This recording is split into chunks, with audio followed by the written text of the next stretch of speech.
Nanawagan ng Malacanang ng suporta para sa pambato ng Pilipinas sa Miss Universe Beauty Pageant na si Maxine Medina. Ayon kay Presidential Spokesman Ernesto Abella, ginagawa ni Maxine ang lahat ng kanyang makakaya para sa kompetisyon at kitang-kita din niya ang kanyang pagsisikap. Dahil dito sinabi ni Abella na dapat magkaisa ang mga Pilipino at palakasin ang loob ng ating pambato.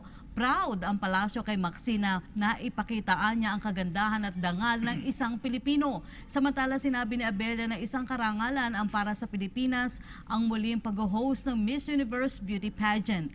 Kumpiyansa ang Malacanang na naging masaya at di malilimutan ng mga kandidata at mga dayuhang bisita ang kanilang maikling pamamalagi sa Pilipinas.